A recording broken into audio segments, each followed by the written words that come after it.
నమస్తే. ఇన్నాళ్ళు నన్ను సపోర్ట్ చేస్తూ, ఎంకరేజ్ చేస్తూ మీ ప్రేమని నాకు అందిస్తున్న ప్రతి ఒక్కరికి కృతజ్ఞతలు. అలాగే ఈ వీడియో కూడా ఖచ్చితంగా మీకు ఉపయోగపడుతుంది. లైక్, షేర్ అండ్ సబ్స్క్రైబ్ చేసి మీ సపోర్ట్‌ని నాకు అందించండి. అలాగే ఈ వీడియో పట్ల మీకున్న అభిప్రాయాన్ని కామెంట్ సెక్షన్‌లో కామెంట్ చేసి తెలియజేయండి. ఇప్పుడు వీడియోని చూద్దాం. జీవితంలో రకరకాల సమస్యలతో బాధపడుతున్నారా? ముఖ్యంగా ఆర్థిక సమస్యలతో సతమతమవుతున్నారా? ఎన్నో పరిహారాలు చేసి అలసిపోయారా? మంచి మార్గం దొరకాలని కోరుకుంటున్నారా? అయితే రండి, విశ్వాన్ని ఎలా అడగాలో తెలుసుకుందాం. లా ఆఫ్ అట్రాక్షన్ క్లాసెస్ మీకోసం మన ఛానల్లో. వివరాల కొరకు సంప్రదించండి. నమస్తే, వెల్కమ్ టు అవర్ ఛానల్. నేను పద్మిని. ప్రస్తుతంతో పాటు ప్రముఖ ఆధ్యాత్మికవేత్త, నారీ సేన ఫౌండర్, దత్త ఉపాసకురాలు శ్రీమతి లతా దత్త గారు మనతో పాటు ఉన్నారు. మాట్లాడదాం. నమస్తే అక్క. నమస్తే రా, జై గురుదత్త. శ్రీ గురుదత్త అక్క. ముందుగా మీకు శ్రీకృష్ణ జన్మాష్టమి శుభాకాంక్షలు అక్క. నీకు కూడా పద్మిని, నీకు మన దత్త బంధువులందరికీ, రెడ్ టీవీ సబ్స్క్రైబర్స్ అందరికీ కూడా శ్రీకృష్ణాష్టమి శుభాకాంక్షలు మరియు అనఘాష్టమి వ్రతం శుభాకాంక్షలు. ఆ రోజు అనఘాష్టమి కూడానా? రెండు. రైట్. అష్టమి రోజు. రైట్. శ్రీకృష్ణుడి గురించి అయితే చెప్పండి, దత్తుల గురించి ఎప్పుడూ చెప్తూ ఉంటూనే ఉంటారనుకోండి. అందులో అనఘాష్టమి అని స్పెషల్ గా చెప్తున్నారు కాబట్టి రెండు చెప్పండి అక్క. తప్పకుండా పద్మిని. ముందుగా కృష్ణాష్టమి, కృష్ణుడి గురించి చెప్పుకుందాం, కన్నయ్య గురించి. కన్నయ్య లేని ఇల్లు గాని, కన్నయ్యని ఇష్టపడనటువంటి మనిషి గాని ఇంచుమించు ఎవరు ఉండరు. ఎవ్వరు ఉండరు. ప్రతి ఒక్కరు కృష్ణుడు అనగానే ఎక్కడ లేని ప్రేమ వచ్చేస్తుంది కదా. కృష్ణుడు అంటేనే ప్రేమకు చిహ్నం అనిపిస్తుంది. ఇష్టం లేని బ్రతుకులు దుర్భరం అసలు. నిజంగా కృష్ణుడు ఇష్టం లేని వాళ్ళు ఉంటారు చూసారా, మూర్ఖులతో సమానం. మూర్ఖులే, వేస్ట్ ఆ జీవితం అని అనిపిస్తుంది నాకైతే. అవును, రైట్ అక్క. అంత చిన్ని కృష్ణుడు ఎలా అయితే మనం పూజిస్తాం కృష్ణాష్టమి రోజు, ముఖ్యంగా పద్మిని కాల సర్ప దోషాలు ఉండేవాళ్ళు కృష్ణాష్టమి కంపల్సరీ చేసుకోవాలి. రాహుకేతు ఇబ్బందులు ఉండేవాళ్ళు, కాల సర్ప దోషాలు ఉండేవాళ్ళు, కృష్ణుడికి కూడా ఈ దోషం ఉండేదట. అందుకే కొన్ని కష్టాలు అనుభవించాడు కదా మొదట్లో కృష్ణుడు కూడా. కానీ ఆయన ఆడుకున్నదే కాలనాగులతో. అయితే ఎవరైతే కృష్ణాష్టమి జరుపుకుంటారో వాళ్ళకి కాల సర్ప దోషాల నుంచి కొంత విముక్తి కలుగుతుంది అని చెప్పారు. ఈ కేతు ఎఫెక్ట్, రాహు ఎఫెక్ట్ గనక తగ్గాలంటే ఆ రోజు ముఖ్యంగా నెమలి పించాలని తీసుకెళ్లి కృష్ణుడు దేవాలయంలో సమర్పించారు. అందుకే ఆయనకు ఆ ఎఫెక్ట్ తగ్గడానికి కిరీటానికి ఎప్పుడు నెమలి పించం ఉండేది. ఆ నెగిటివ్ మాల్ఫిక్ ఎఫెక్ట్ అనేది తీసేస్తుంది అనమాట. అలా కృష్ణుడు దేవాలయంలో సమర్పించి ఆ నెమలి పించాలని తీసుకొచ్చి మీ దగ్గర దేవుడి గదిలోని, లేదంటే మీ మనీ పర్స్ లో కూడా పెట్టుకోవాలి. మంచి వెల్త్ అండ్ ప్రాస్పరిటీ వస్తుంది. నెమలి పించం అంటేనే నెగిటివిటీని దూరం చేస్తుంది ముందు. అసలు దాన్ని చూస్తేనే ఒక అందం, ఒక ప్రశాంతత వస్తుంది కదా. చాలా ఇష్టపడతారు. చాలా ఇష్టపడని వాళ్ళు ఉండరు. అవును. ఆ రోజు కృష్ణుడిని చక్కగా అలంకరించుకుంటారు. చాలా మంది ముద్దుగా అలంకరించుకుంటారు పూలతో. చిన్న చిన్న బాస్కెట్లో కూడా తయారు చేసి పెడతారు కృష్ణుడిని. అలా పెట్టి మీగడ కొద్దిగా పంచదార, అంటే వెన్న లేదనుకునే వాళ్ళకి వెన్న అయితే చాలా ఇష్టం కృష్ణుడికి. వెన్న పెడితే చాలా మంచిది. మీ కోరికలు ఏవైనా కూడా కోరుకోండి. ఈ వెన్న ముద్ద పెడితే చాలా, ఆయన వెంటనే మీ కోరికలు తీరుస్తాడు. అంత ఇష్టం కృష్ణుడికి. ఆ రోజు ఏదైనా అడగమంటాడు కృష్ణుడు. నాకు వెన్న సమర్పిస్తే నేను ఇస్తా అంటాడు చిన్నప్పటి నుంచి కూడా. అందుకే కొంచెం వెన్న ఉన్నా కూడా వెన్న నైవేద్యంగా పెట్టుకోండి. లేదు అని అంటే పాలు కూడా చాలా ఇష్టం. పాల మీగడి మీద కొద్దిగా పంచదార వేసి పెట్టుకోండి. తర్వాత పాలల్లో కొద్దిగా కుంకుమ పువ్వు వేసి పెట్టుకోండి. ఈ మూడిట్లో ఏదైనా ఒక నైవేద్యం పెట్టుకోండి. కృష్ణుడికి ఇష్టమైనవి ఇవే కదా, పాలు, పెరుగు, వెన్న, నెయ్యి, ఇవే ఇష్టం. అలాగే నేతితో చేసిన స్వీట్స్ ఏదైనా కూడా సమర్పించుకోవచ్చు ఆ రోజు. ఇలా చేయటం వల్ల ఏంటంటే కృష్ణుడి అనుగ్రహం వస్తుంది. ముఖ్యంగా ఇలాంటి దోషాలు ఏవైతే ఉన్నాయో, శని దోషాలు పోతాయి, కాలసర్ప దోషాలు పోతాయి, రాహుకేతు దోషాలు కూడా విముక్తి లభిస్తుంది. అదే రోజు అనఘాష్టమి వ్రతం మన పీఠంలో చేస్తాం. సామూహిక అనఘాష్టమి వ్రతము స్వయంగా శ్రీకృష్ణుడే చెప్పారనమాట. ఎవరైతే నా జన్మదినం రోజు ఈ వ్రతం ఆచరిస్తారో సర్వదోషాలు కూడా హరిస్తాయి అని అనఘాష్టమి వ్రత కల్పంలో కూడా ఉంటుంది. శ్రీకృష్ణుడు అర్జునుడితో చేయించినటువంటి వ్రతం అనఘాష్టమి వ్రతము. దత్తాత్రేయ స్వామి కార్తీయ వీరార్జునుడితో చేయించినటువంటి వ్రతము అనఘాష్టమి వ్రతము. అలాగే శ్రీరామచంద్రుడితో వాళ్ళ నాన్నగారు చేయించినటువంటి వ్రతం కూడా, దశరథ మహారాజు చేయించింది కూడా అనఘాష్టమి వ్రతం. దేవతలు సైతం చేసినటువంటి వ్రతము ఏదైనా ఉందంటే ఇది గుప్తంగా ఉండేది కొంతకాలం వరకు ఈ వ్రతం, అనఘాష్టమి వ్రతం. ఎందుకంటే ఈ వ్రతం చేయటం వల్ల 3 రకాల పాపాలు తొలుగుతాయి. మనకి తెలియని పాపాలు ఎన్నో చేస్తూ ఉంటాం. అలాంటి పాపాలు నెమ్మదిగా తొలుగుతాయి.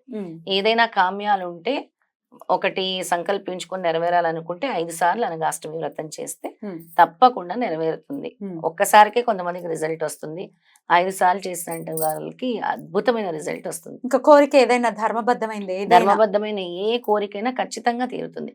మన పీఠంలో చేసిన వాళ్ళకి ఎంతో మందికి ఉద్యోగాలు వచ్చాయి, ప్రమోషన్లు వచ్చాయి, ఉమ్, చాలా మంచి జరిగింది. మ్మ్. సామూహిక వ్రతం అయితే ఇంకా ఇంకా ఇష్టం అన్నమాట స్వామికి. ఉమ్, అందుకని ముఖ్యమైన రోజుల్లో ఏంటి ఈ వ్రతం చేయటానికంటే ఉమ్, మనకి దగ్గరలోనే ఉంది మార్గశిర అష్టమి, ఉమ్, దానికంటే ముందు కృష్ణాష్టమి 4 నెలల ముందే వచ్చింది. ఉమ్, అందుకే స్వామి ఏం చెప్పారంటే ప్రతి నెల వచ్చేటటువంటి బహుళాష్టమికి గాని ఉమ్, ఇప్పుడు వచ్చే కృష్ణాష్టమికి గాని ఉమ్. ప్రత్యేకంగా కృష్ణాష్టమి అని చెప్పారు ఉమ్, స్వామి. ఉమ్. అలాగే మార్గశిర అష్టమి ఉమ్. లేదా మధ్యలో ఒకసారి స్వామి నక్షత్రంతో వచ్చింది, ఉమ్, శ్రీపాద చిత్తా శ్రీవల్లభ స్వామి నక్షత్రమును అష్టమి వచ్చింది. అవును. అష్టమి వచ్చింది. ఉమ్, ఆ రోజు ఎప్పుడు చేసినా కూడా అద్భుతమైన ఫలితాలు ఉంటాయి అని ఉమ్. స్వామి చెప్పారు. రైట్. అందుకే కృష్ణాష్టమి రోజుని చక్కగా అనగాష్టమి వ్రతం చేసి వినియోగించుకోవాలంటే ఉమ్, చాలా చాలా మంచిది. రైట్. ఎందుకంటే మళ్ళీ సంవత్సరం వెయిట్ చేయాలి కదా మనం కృష్ణాష్టమి కోసం. అవును, అవును, అవును. అక్కడ కృష్ణుడు కృప కరుణ రెండు ఉంటాయి, అనగాదేవిది ఉంటుంది, శ్రీపాద శ్రీవల్లభుడిది, అనగా స్వామి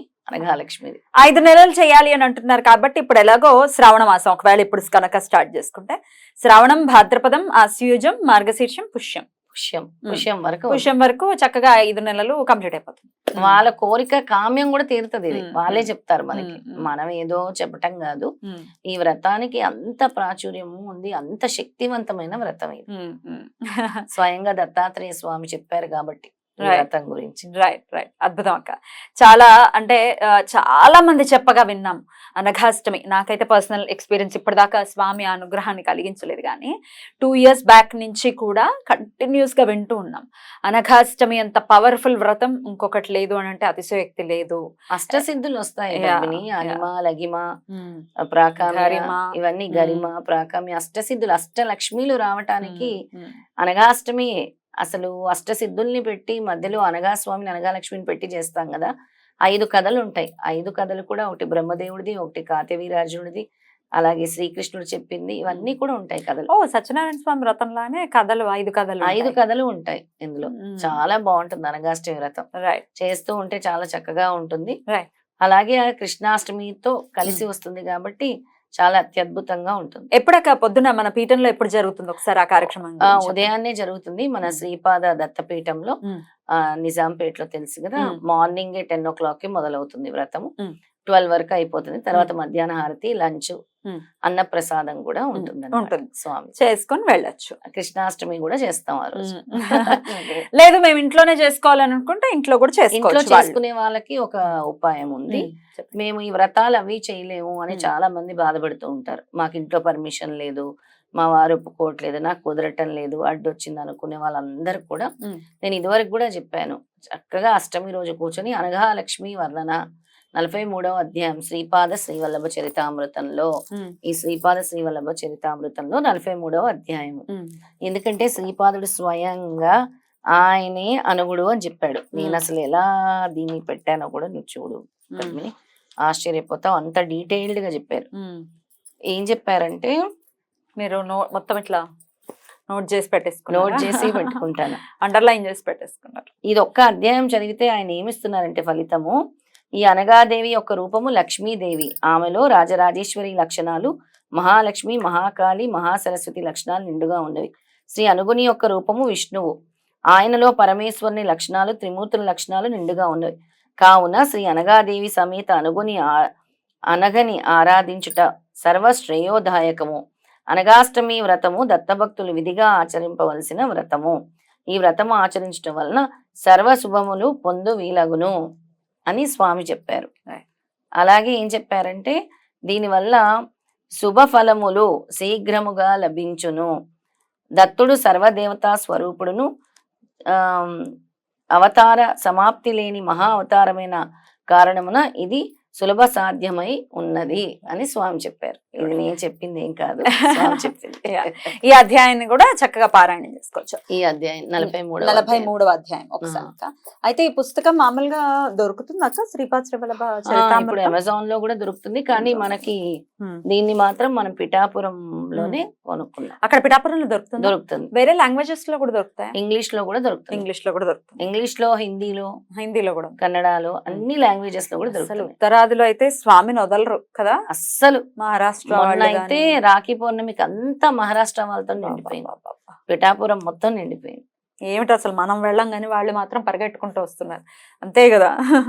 మనమేమో ఏమిటేమిటో చేస్తుంటాం. సర్లేండి, మొత్తానికైతే ఇది దొరుకుతుంది, అమెజాన్ లో కూడా దొరుకుతుంది అని చెప్తున్నారు కాబట్టి చక్కగా ఆర్డర్ చేసుకోవచ్చు. సో డెఫినెట్ గా ఇంట్లో ఉండాలి కదక్క. ఉండాలి, ఉంటే గ్రంథం. మంచిది. అనగా లక్ష్మి వర్ణన అధ్యాయం జరిగితే అనగాష్టమి వ్రతం చేసినట్టే. బ్యూటిఫుల్ గా ఎక్స్ప్లెయిన్ చేశారు. మరొక్కసారి మీకు కృష్ణాష్టమి శుభాకాంక్షల్ని తెలియజేస్తూ నమస్కారం అక్క. నమస్తే. జయ గురుదత్త. శ్రీ గురుదత్త.